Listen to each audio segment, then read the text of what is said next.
Differences between mitosis and meiosis cell division. Mitosis र meiosis कोष विभाजन प्रक्रियाको बीचमा भिन्नता छुट्याउँदै गर्दाखेरि एउटा जीव कोषमा भएको प्रजनन कोष यहाँ देखाउन खोजिएको छ।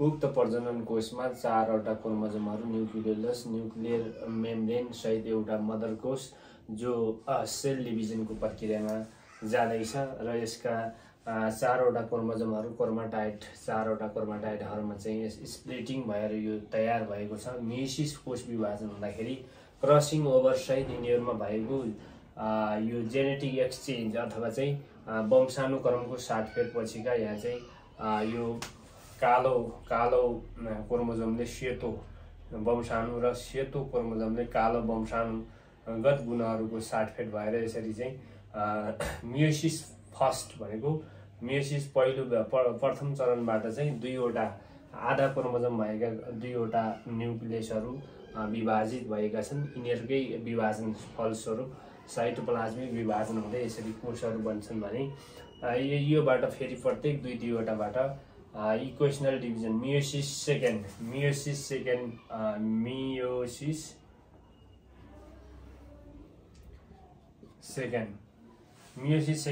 कोष विभाजन भएर यसबाट चाहिँ यो 2 वटा क्रोमोजोम भएको डटर न्यूक्लियाई 4 वटा न्यूक्लियाई भएका छन्। यसबाट 4 वटा ग्यामेटहरू अथवा कोषहरू साइटोप्लाज्मिक डिभिजनमा गएर साइटोकाइनेसिस भएर चाहिँ यसरी 4 वटा न्यूक्लियस र 4 वटा कोषहरू बन्छन्, जसलाई ग्यामेट कोषहरू पनि भन्छौँ। यसरी एउटा विकसित जीवहरूमा भएको प्रजनन कोष विभाजन भएर 4 वटा चाहिँ डटर सेल अथवा चाहिँ ग्यामेट सेलहरू बन्ने प्रक्रियालाई नै हामीले मियोसिस कोष विभाजन भनेका छौँ भने माइटोसिस कोष विभाजन प्रक्रिया पनि 4 वटा क्रोमोजोम वाला एउटा जीव कोष यहाँ देखाउन खोजिएको छ, जसमा चाहिँ फरक आमा र बुवाबाट आएका फरक जोडा भएर चाहिँ कालो र सेतोले संकेत गरेको छ।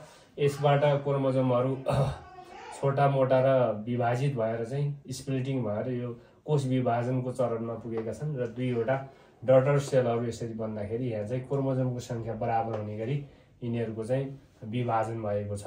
यसैगरी यिनीहरुमा चाहिँ साइटोप्लाज्मिक साइटोकाइनेसिस भएर चाहिँ एउटा मदर सेलबाट सोमाटिक सेलबाट 2 वटा डटर सेलहरू विभाजन भएर यो माइटोसिस कोष विभाजन प्रक्रिया पुरा हुन्छ। र यसरी यो माइटोसिस कोष विभाजनको चाहिँ यहाँ क्रसिङ ओभर छैन, यसमा चाहिँ क्रसिङ ओभर भएर जिनहरूको साटफेर भएको छ। यसमा चाहिँ आमा मदर सेलको जस्तै क्रोमोजोमकोहरुको नेचरमा चेन्ज भएको छैन, यसमा चाहिँ भेरिएसन आएको छ। यसकारणले आमा बुवा भन्दा छोराछोरी केही न केही तरिकाले भिन्न देखिन्छन् भन्ने कुरा चाहिँ मियोसिस कोष विभाजनको कारणले मैथुनिक प्रजनन हुने जीवहरुमा यस्तो देखिन्छ भनेर चाहिँ हामीले बुझ्न सक्छौं।